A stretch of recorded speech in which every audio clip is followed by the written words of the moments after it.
This is Hammer Striker here, and I'm sure you recognize the iconic rifle that we have here on the table, an AK-47. And technically this is actually the AKM variant, which I'll talk about that in a second. And it's a Zastava N-Pap, which is a double stack version of the original Zastava Pap, which was a single stack, came in during the ban years. This one was manufactured right from the beginning to be a double stack, so it doesn't have any of the issues associated with the conversions that were done in those pre-ban or the ban rifles after the ban expired. Everybody's probably seen one of these, the classic curved, this is a 30 round magazine. The receiver area, this pattern is very recognizable. This particular one has some very nice wood furniture, though this gun is made by a number of different manufacturers in a large number of different countries in a huge variation of styles and patterns. You can get these with underfolding stocks, you can get them with polymer, hardware, phenolic, bakelite. There's all sorts of different variations on this theme. So one of the things that's kind of cool about the AK is you can get it in pretty much any way you like, and they're also very frequently modified. The original AK, when the original design, had a stamped receiver, and they had a lot of problems with the manufacturing of it. They couldn't get the welds right, they couldn't get a lot of things right, they had a lot of rejects at the factory, so they moved to a milled receiver, which is very resource wasteful, it's very time consuming, it's expensive. They were eventually able to get the manufacturing issues resolved and converted to the AKM style receiver, which is back to stamped, but by then they'd figured out the process. And this is a very inexpensive to manufacture rifle, very simple, and it's designed to work very well in adverse conditions. It's based on a long stroke gas piston, which I'll show you when I take it apart. And all the tolerances on this gun are deliberately meant to be somewhat loose. That way, as it gets dirty, it gets cold, it gets hot, if it's poorly maintained, varying degrees of quality of ammo, these things just work. And that was the original design principle of them. So a few of the things that are different from some other rifles you're used to, one of them is the safety. This lever, this long lever, is the safety. It also doubles as the magazine, as the bolt catch. The AK-47 does not have last round bolt hold open. If you want to hold the bolt open, you pull it back, and in the safety there's a notch, and you just catch it on the handle. So you would pull it back until it lines up with the notch, push the safety forward and catch the notch. Now, if this is a semi-automatic version, of course, available for civilians, a full auto would have another stop in the middle for full auto, and then all the way down would be semi-automatic. To release it, you just pull down on it and let it go. Now you can put it in safe with the bolt forward, and then you just won't be able to pull the bolt all the way back. You'll be able to pull it only about halfway back and not far enough to actually charge it. In the fire position, not only can you fire it, but you can cycle it full length and charge it. The magazine release on this is a lever right here that pulls forward towards the magazine. And the principle is you just grab the magazine, reach in with your thumb, pull the lever, and rock the magazine out. So it's meant to be very easy to use, very easy to release. Gloves, cold fingers, you know, Russia, which is where this was originally designed, it's not always the most pleasant weather. To install the magazine, unlike an AR where you slide the magazine straight up in, there's a catch at the front, right here. And you rock the magazine in by sticking it up into the mag well so that catches on a protrusion, and then rocking it until it locks into place. And really moving it is basically the same. You rock it out until it clears. Pull the magazine out. This is one of the steel magazines that came with it. It holds 30 rounds. You'll notice it's not fancy at all. The ribs and everything on it are for strength and durability. There's no witness holes or any of the other things that you've come to expect on like an AR magazine. And it'll take a varying variety of magazines, like this Bulgarian magazine that holds over 40 rounds. But again, just very simplistic, no witness holes, nothing fancy about it. This is definitely not designed to be a fancy gun. It's simplistic, there's nothing on it that isn't totally focused on making it work. One of the things people often talk about with the AK is that it's not accurate. Well, it depends on how you define accuracy. This is a battle rifle. It was designed to be a battle rifle. It was designed to be combat effective. And if you know what you're doing with it and you're skilled with this rifle, several hundred yards hitting a torso-sized target is very easy. If you're looking for a bullseye weapon, you want to take a target out at several hundred yards and reuse the same hole over and over again, the AK is not the weapon for you. But if you're looking for a combat effective weapon, a fun weapon, and something that would be effective potentially even for hunting, the accuracy on this is more than good enough for that. And it meets the design intent of it to not only be usable and combat effective, but highly reliable in adverse conditions. The one thing I will note about this one, you'll see that there's a red dot on this. The gun didn't come with the red dot, and it didn't come with the red dot mount. It came originally with the leaf sight, and my eyes just aren't good enough to actually effectively use that leaf sight. I had a very difficult time actually seeing that, so I replaced it with this mount. Let's see if I can get this where I can show you without muzzling anybody. This base here replaced the leaf sight and presents a Picatinny rail, and in the front of it, right here, these two holes are actually set screws, and you use those set screws to level it and tighten it down. So you actually have to remove the leaf sight and replace it with this Picatinny rail. And the leaf sight basically is a flat sight. It's about right about that long. It's graduated for distance. It's got a little slider on it that graduates it for distance. And at the back, it's basically just a notch, a black notch. And if your eyes are good enough to actually use it, then it works well. And it lifts up and down based on where you set the slider to adjust for distance. And people that can see very well with that type of sight, it's actually a very effective sight. It just didn't work well for me. So I put this red dot on it. The gun also does come with a scope rail that you can mount a scope adapter on, and it kind of comes up over the dust cover and presents you with a mechanism to mount the scope. And I tried one of those, and the only hassle I found with it is it wasn't easy to get the dust cover off the rifle with that in place, so I found myself having to constantly take it off. So that got annoying, and I converted to this replacement for the spring. So you'll see that there's quite a bit of customization you can do with these things. Tear down on this is relatively straightforward. You would of course confirm that it's empty, which we started out with the bolt locked open on this. And then on this particular one, there's a little button here, right by my finger. And on the back of the rifle, there's a button. This is attached to the spring, the recoil spring, and is part of what locks the dust cover in place. On this particular one, you have to push this button in and push back on, so you see a button pop out, so I'm going to push the button in and then push in on this to the first step to release the dust cover.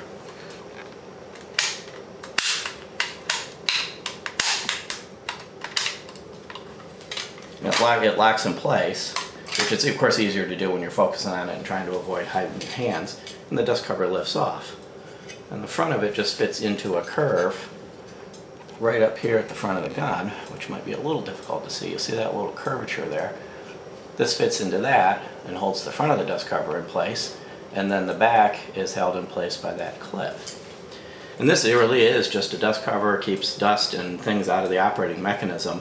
I have seen AKs operate without that, operate perfectly fine, and everything just works. But with the dust cover in place, it prevents anything from getting caught up in here and debris from going inside. Now, to go the next step of takedown, you got to push this button again and pull this all the way back out of that notch. So there's a little notch right here. You'll see it rides in. Once I've done that, I can remove the recoil spring. The recoil spring on this one in most AKs is segmented. There's two steel hoops inside here, which with the spring in there, it's going to be nearly impossible to actually get it on camera, but you'll see it's flexible in the middle. It's not broken. That's where those two hoops come together. So the guide rod really just kind of keeps the spring stable enough for the gun to cycle, and the fact that it's up inside of there is really what keeps everything in place. So you pull that spring out. Then all you do is slide the bolt all the way back, and it comes up and out. And your bolt really is two pieces from a takedown perspective.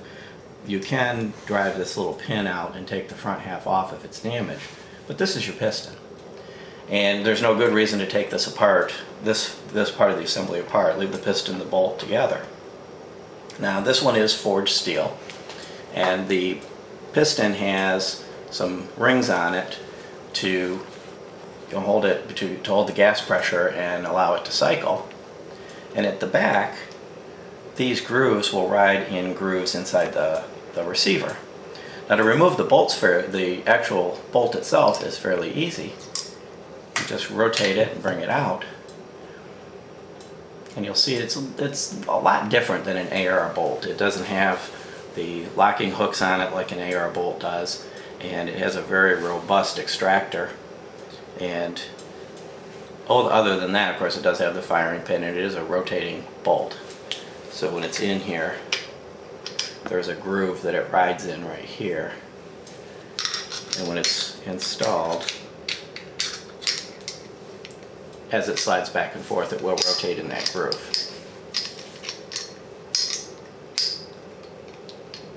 So that's your bolt assembly, and the firing pins at the back, you can see it. Now inside the receiver itself,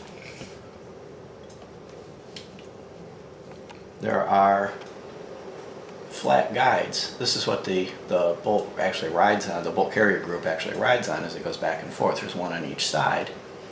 And you'll notice that there's a little bit of a cutout back here. So this allows it to lift out. When it's in place and even slightly forward, then it's captive. It can't go up, it can't go down, and it keeps everything centered so it slides back and forth like it's supposed to. Down here you've got the hammer and the spring assembly.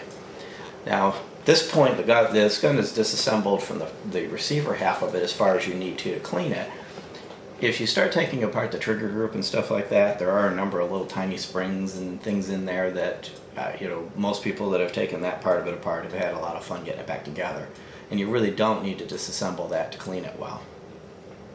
Now the gas system, the bolt is riding, the piston is riding in a chamber inside here, and this is removable for cleaning. This little lever here, it's got a little button on it, a little detent. It's got a little pressing piece, so turn it up there. See, that little detent kind of locks it in place. You push this up till it's straight up and down, like that, and then you can lift the gas tube assembly out. And this is where the piston rides in. There's your actual gas tube assembly. You'll see it's hollow. It does have some serrations in there. That's really just for strength. And you can clean this or remove any obstruction from it that you need to. There you can see the serrations underneath. And if this gets dusty or whatever, you can clean it out, but it actually is designed to be fairly robust and tolerant of dirty conditions. And then up at the front is your gas port, which if that were to get plugged, you'd have fairly good access to it with a pipe cleaner or whatever to clean the gas port. Now this gun does also come with a cleaning rod underneath here, and it does not have bayonet lugs. Some of them have bayonet lugs, this one doesn't. I've never actually used this cleaning rod. I've got a cleaning kit that I use, but it's cool to have the rod. Now you can change the furniture out. You can slide this wood off of here, and you can do the same with the lower part. It's not the easiest thing you've ever done, and there's a high probability as you're trying to remove the existing furniture that you're going to crack it. It really is. This is just wood. So if you decide you want to change out the furniture, of course you can try to do it carefully and preserve the current wood, but go into it accepting the probability that you'll probably ruin the current wood as you try to disassemble it. And now the stock is a little bit easier to change without ruining it, but you do have to drill out rivets. And this also came with a very nice wood stock, and this rubber butt pad was on it. This is original, this rubber butt pad, but the stock is riveted in place so that you'd have to drill out the rivets, pull it out, and then replace the rivets. Reassembly is relatively easy. You just take this, line it back up, make sure that this lever is in the up position and slide that down in so it just kind of drops into a groove, and then hold it down and slide the lever down until it hits in that detent. So now the gas tube is reassembled. The bolt, the bolt carrier group, you're going to drop it into this cutout and then slide it forward. You do have to line the piston up with the gas tube, drop this into place, and slide it forward. So now the bolt carrier group and bolt is reinstalled. Put the spring back in it, which it just drives right into that hole in the bolt carrier group. And on this rifle, you pull it back far enough to set it in that groove, but it's going to be stopped by that release pin. And that's the way you want it, because now you can line the dust cover up with that little groove at the front, place it on here, and then just push the button to release the rest of the spring, and your dust cover is back in place. Now different AKs will have different variants. Some may not have that little button, some may. There's, as you go to the different manufacturers, these are made in, this particular one is made in Serbia, but you'll find these made in Russia, by Arsenal. There's Chinese makers. They're made all over the world. And some of them have a slightly different variation on the theme. A couple of things you might want to look for when you're purchasing an AK, whichever variant it is. Make sure everything's relatively solid, that the furniture's solid. If the stock is loose and wobbly, it's a fairly powerful cartridge. It will just get worse if the grip is loose. And look at these rivets when you're doing this, and make sure that there's only even maybe just the slightest of dimpling in the steel. If there's deep dimpling, then they over-torque the rivets or over-punch the rivets, and that can interfere with the tolerances of operation. You also want to make sure that all the rivets are in place, that does have this dimple. This dimple is partially what stabilizes the magazine and some of the internal components.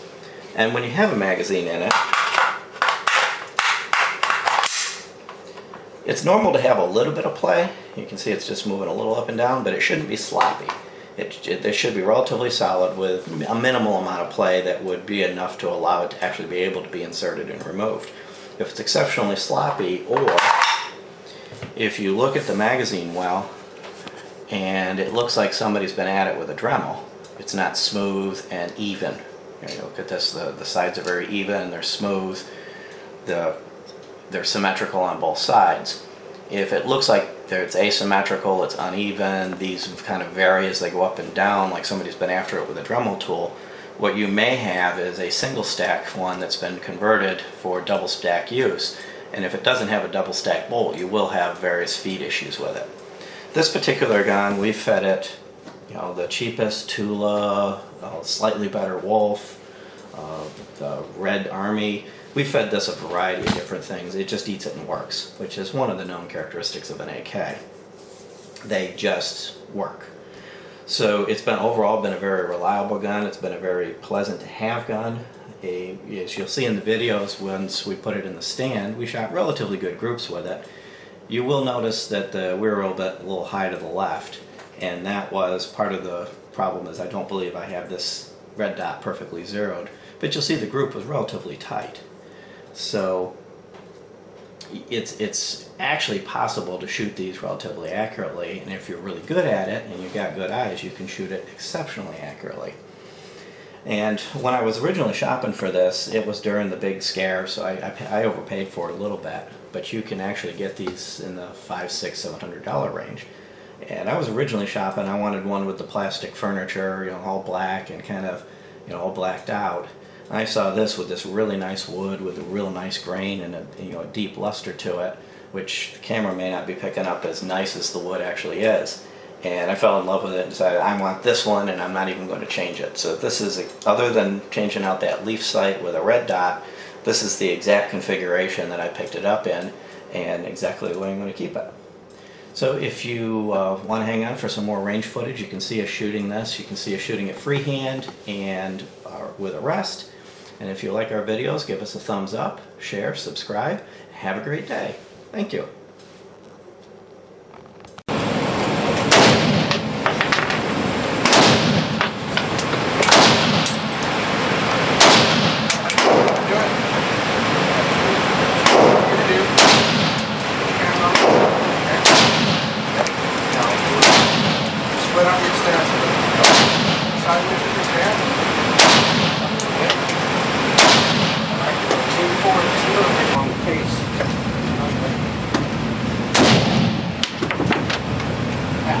louder in here.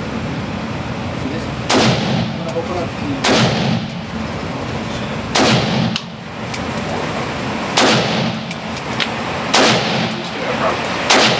Okay. Alright, go ahead and do...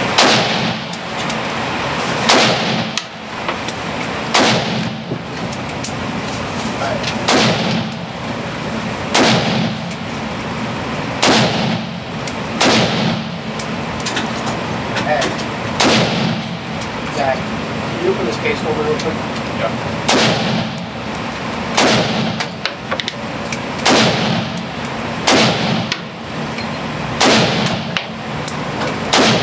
Down right here, pull that up.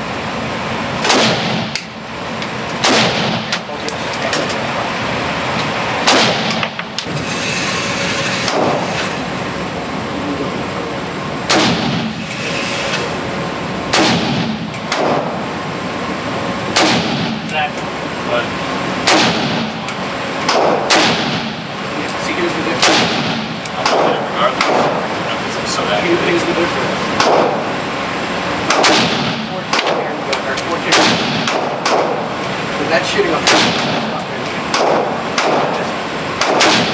That's a pistol. yeah, see on the rest.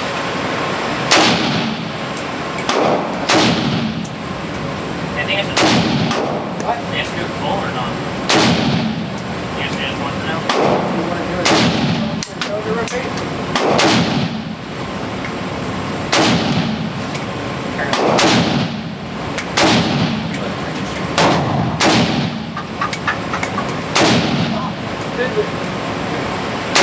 We're good.